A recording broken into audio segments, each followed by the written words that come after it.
7.9 Richter scale में earthquake मतलब कि भूकंप आया है टर्की में।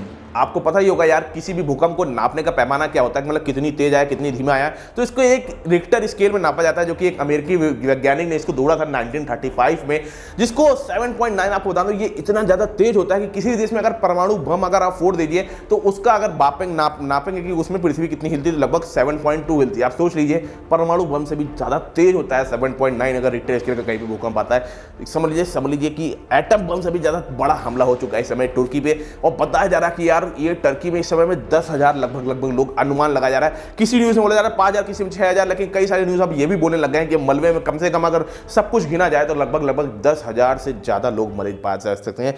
बहुत बड़ी बात है यार, बोला जा रहा है पिछले 100 साल में इतना बड़ा भूकंप आज तक नहीं आया।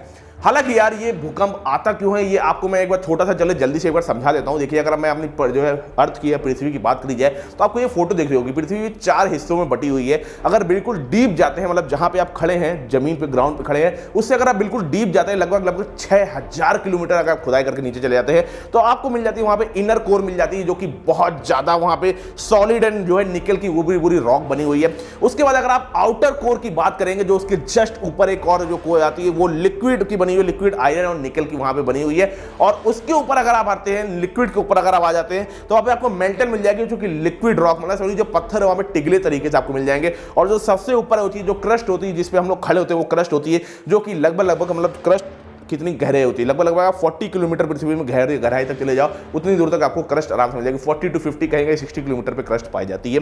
और हाँ, ये जो क्रस्ट होती है, अगर आप सोचोगे कि समुद्र की बात करी जाए तो समुद्र में जो पानी होता है उसको पूरा हटा दीजिए, जमीन आती है वो भी उस क्रस्ट के एरिया में ही आती है। ऐसा नहीं होता कि समुद्र के एरिया के बाद क्रस्ट खत्म हो जाता है, क्योंकि समुद्र मैक्सिमम टू मैक्सिमम यार 15 किलोमीटर के नीचे समुद्र नहीं पाया जाता है पूरे वर्ल्ड में कहीं भी। तो ये चीज़ ध्यान रखिएगा, इस पर आपको कंफ्यूजन नहीं होनी चाहिए, ठीक है।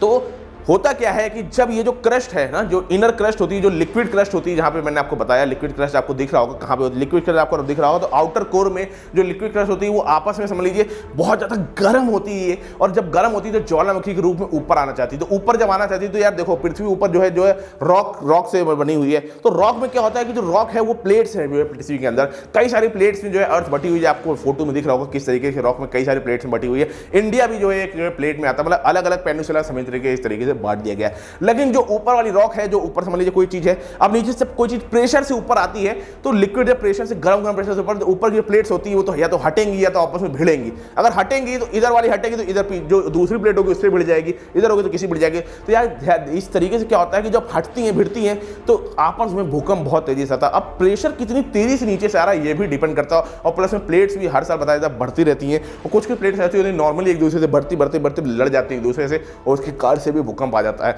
तो इसी भूकंप ये जो लड़ती है कितनी तेजी से आपस में लड़ी है, इसी को हम लोग रेक्टर स्केल से नापते हैं। तो वो चीज जो स्केल है इस समय में टर्की में 7.9 आ चुका है, जिसके कारण से पूरा टर्की समझ लीजिए पूरा विनाशकारी तरीके से वहां पे बर्बादी हो चुकी है। और बताया जा रहा है कि यार वहां पे इंडिया ने भी अपनी एनडीआरएफ की टीम भेजी, और एनडीआरएफ टीम आपको पता है क्या है, रैपिड एक्शन फोर्स तरीके से काम करती है। और जहां पे भूकंप और जैसे बाढ़ उड़ा जाता है वहां पे ये बहुत अच्छी तरीके से मलबा हटाना, लोगों को निकालना, इस तरीके से काम करते हैं। साथ साथ में मेडिकल इक्विपमेंट जल्दी से पहुंचाने के लिए टीम काम करती है। तो यार सोचो यार, टर्की इंडिया को अपना दुश्मन मानता है और इंडिया इस समय में टर्की की मदद करने भेज रहा है। ये एक बहुत बड़ा पॉइंट है जो आपको मैं बताना चाहता हूं। अभी तक तो मैंने आपको बताया कि पृथ्वी किस तरीके से काम करती है, लेकिन इसमें मैं आपको टर्की और इंडिया के रिलेशन समझाना चाहूंगा। जब भी कभी टर्की और इंडिया का मतलब जैसे यूएन पे कभी समझो कुछ होता है तो टर्की हमेशा विरोध में ही इंडिया की बोलता है, विरोध में ही इंडिया के वोट देता है। हर समय में परमाणु बम हो किसी भी जगह के, यहां तक कि पाकिस्तान को मिसाइल सब कुछ दे रहा है, लेकिन इंडिया के विरोध में ही हमेशा काम करता रहा। यहां तक कि वर्ल्ड में इस्लामिक को हेड बनाना चाहता है अपने आप को, लेकिन यूएई मतलब बोले जो दुबई है इस चीज को अपोज करता है, मना करता आ रहा है। हालांकि चलिए मेन टॉपिक पे आते हैं। इस समय में क्या है कि देखिए, टर्की में जो है इस समय भूकंप तो आया, लेकिन टर्की के बाद जो सीरिया है उसमें भी भूकंप के कुछ झटके महसूस किए गए। इसके कारण से कई सारे लोगों की मौत वहां भी हो चुकी है, लेकिन मेन टर्की है वहां पे बहुत बड़ा भूकंप आ चुका है। और सबसे बड़ी बात तो ये है, इतने बड़े भूकंप आने का जो सबसे बड़ा कारण यार ये होता है कि ज्वालामुखी होता है ना, बहुत तेजी से ऊपर आता है, और जो है प्लेट्स होती हैं, टेक्टाइल प्लेट्स आकाश में हटती हैं या फिर आपस में भिड़ती हैं, जिसके कारण से बहुत तेजी से भूकंप आता है। अब बात यह है कि वहां की जो बिल्डिंग्स हैं बिल्कुल देखिए धाराशायी किस तरीके से गिर जा रही हैं, भरभरा करके बिल्कुल ऐसे गिर जा रही है भाई साहब, ऐसा लग रहा है कि मतलब कोई कार्ड्स नहीं होते जो अपन में कार्ड्स खेलते हैं, उसको फूंक दीजिए भड़बड़ा के पूरी बिल्डिंग गिर जाए, उस तरीके से के बिल्डिंग गिरती जा रही है। देखिए कुछ कारण तो ऐसे होते हैं कि वहाँ पे मतलब चोरी तरीके से काम किया गया, मतलब कि बिल्डिंग में सीमेंट की जरूरत होती है, सरिया की जरूरत होती है, वहाँ पे कम लगा दिया, इसके कारण से कुछ बिल्डिंग गिर गई। लेकिन यार जब 7.9 का रेक्टर स्केल का अगर भूकंप आता है ना, आप कुछ भी कर लो तब हाई होनी तय है। और यहाँ तक कि आपको बता दें, वहाँ का जो एयरपोर्ट है, अगर आपको एयरपोर्ट की जो फोटोज देख लीजिए, एयरपोर्ट में जो है सबसे ज़्यादा मजबूत, मतलब समझ लीजिए सबसे ज़्यादा मजबूत जो है वहाँ पर रोड बनाई जाती है कि वर्ल्ड में कहीं भी अगर एयरपोर्ट बनता है, उस एयरपोर्ट को भी फाड़ करके भूकंप बाहर आ चुका है। समझ लीजिए पृथ्वी तक हिल गई है। अभी तक क्या होता है, कहीं भी भूकंप आता है तो खाली बिल्डिंग गिरती, लेकिन यहाँ पे पृथ्वी तक फट चुकी है यार, इतनी तीव्र तरीके से यार ये भूकंप आया है। और मैं वाकई में तुर्की में जितने भी लोग मरे हैं उनके साथ संवेदनशील तरीके से, मतलब ये है कि हाँ, भारत ने, मोदी जी ने भी बोला है कि हम जितनी तरीके से मदद कर पाएंगे जो है तरक्की करेंगे। और हमारा देश यार है ही ऐसा कि जिसको भी मदद की जरूरत होती है यार, हम लोग जरूर हाथ आगे बढ़ाते हैं, भले ही हमारा क्यों ना वो दुश्मन हो। सबसे पहले इंडिया ने वहाँ पे अपनी रैपिड एक्शन फोर्स भेजी, साथ साथ में मेडिकल इक्विपमेंट के साथ टॉर्च और सब जला करके भेजा। अमेरिका ने भी हालांकि जो है मदद भेजी, चाइना ने भी मदद भेजी, काफ़ी सारे देश उसको मदद भेज रहे हैं। पाकिस्तान मदद भेज रहा है क्योंकि पाकिस्तान को तो खुद ही मदद की जरूरत है यार, ये एक सोचने वाली बात है, कह रही है अलग टॉपिक है।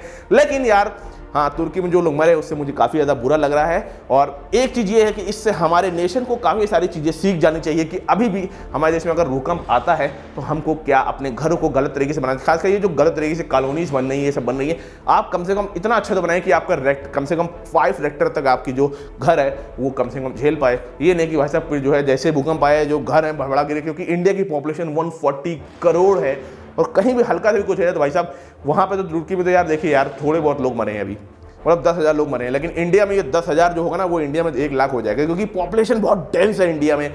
इसी कारण से इंडिया वालों को जरूर सीखना चाहिए। वैसे आपको कैसी लगी मेरी यार ये वीडियो, मुझे जरूर बताइएगा कमेंट बॉक्स में, और साथ साथ मेरे चैनल को जरूर अभी सब्सक्राइब कर लिया और बेल आइकन को भी ऑल कर लिया। तब तक के लिए यार मेरे चैनल को सब्सक्राइब करने के साथ साथ ये वीडियो को शेयर जरूर करिएगा। तब तक के लिए यार नमस्कार।